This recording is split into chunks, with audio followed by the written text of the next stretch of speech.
नमस्कार व्यूअर्स, हमारे चैनल में आपका स्वागत है। आज हम आपको कामिका एकादशी व्रत का महत्व बताएंगे। अर्जुन ने कहा, हे प्रभु, मैंने आषाढ़ माह की शुक्ल पक्ष की देवशयनी एकादशी का सुविस्तार वर्णन सुना। अब आप मुझे श्रावण माह की कृष्ण पक्ष की एकादशी की कथा सुनाने की कृपा करें। इस एकादशी का नाम क्या है? इसकी विधि क्या है? इसमें किस देवता की पूजा होती है? इसका उपवास करने से मनुष्य को किस फल की प्राप्ति होती है? भगवान श्री कृष्ण ने कहा, हे श्रेष्ठ धनुधर, मैं श्रावण माह की पवित्र एकादशी की कथा सुनाता हूँ।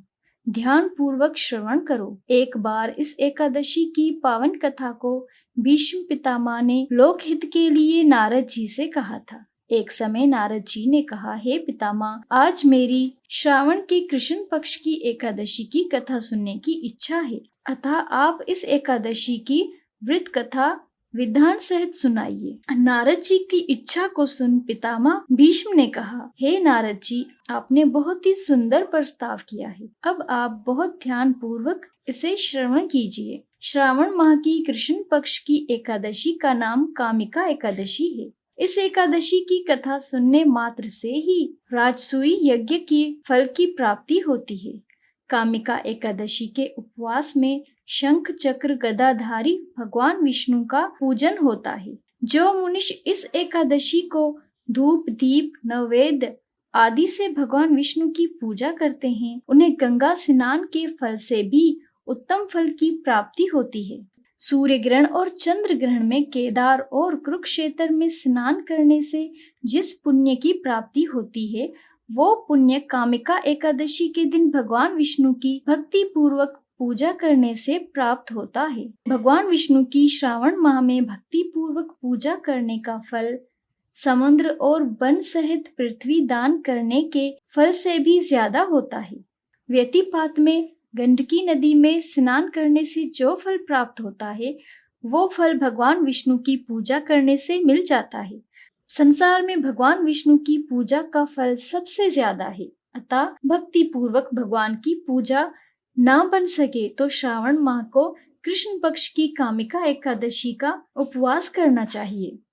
आभूषणों से युक्त बछड़ा सहित गौदान करने से जो फल प्राप्त होता है, वो फल कामिका एकादशी के उपवास से मिल जाता है। जो उत्तम दिवज श्रावण माह की कृष्ण पक्ष की कामिका एकादशी का उपवास करते हैं तथा भगवान विष्णु का पूजन करते हैं, उनसे सभी देव नाग किन्नर पितृ आदि की पूजा भी हो जाती है। इसलिए पाप से डरने वाले व्यक्तियों को विधि विधान सहित इस उपवास को करना चाहिए। संसार सागर तथा पापों में फंसे हुए मनुष्यों को इनसे मुक्ति के लिए कामिका एकादशी का व्रत करना चाहिए। कामिका एकादशी के उपवास से भी पाप नष्ट हो जाते हैं। संसार में इससे अधिक पापों को नष्ट करने वाला कोई और उपाय नहीं है। हे नारद जी, स्वयं भगवान ने अपने मुख से कहा है कि मनुष्यों को अध्यात्म विद्या से जो फल प्राप्त होता है, उससे अधिक फल कामिका एकादशी का व्रत करने से मिल जाता है। इस उपवास के करने से मनुष्य को ना यमराज के दर्शन होते हैं और ना ही नरक के कष्ट भोग भुगतने पड़ते हैं। वो स्वर्ग का अधिकारी बन जाता है। जो मनुष्य इस दिन तुलसी दल से भक्ति पूर्वक भगवान विष्णु का पूजन करते हैं, वो इस संसार सागर में रहते हुए भी इस प्रकार अलग रहते हैं जिस प्रकार कमल पुष्प जल में रहते हुए भी जल से अलग रहता है। तुलसी दल से भगवान श्री हरि का पूजन करने का फल एक बार स्वर्ण और 4 बार चांदी के दान के फल के बराबर है। भगवान विष्णु रत्न मोती मणि आदि आभूषणों की अपेक्षा तुलसी दल से अधिक प्रसन्न होते हैं। जो मनुष्य प्रभु का तुलसी दल से पूजन करते हैं, उनके सभी पाप नष्ट हो जाते हैं। हे नारद जी, मैं भगवान को अति प्रिय श्री तुलसी जी को प्रणाम करता हूँ। तुलसी जी के दर्शन मात्र से मनुष्य के सभी पाप नष्ट हो जाते हैं और शरीर के स्पर्श मात्र से मनुष्य पवित्र हो जाता है। तुलसी जी को जल से स्नान कराने से मनुष्य की सभी यम यातनाएं नष्ट हो जाती हैं।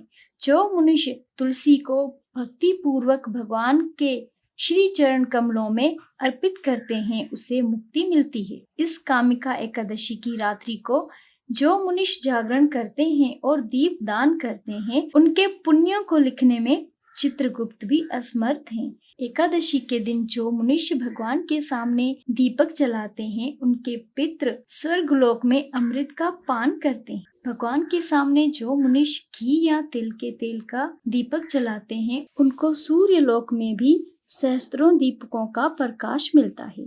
कामिका एकादशी व्रत कथा।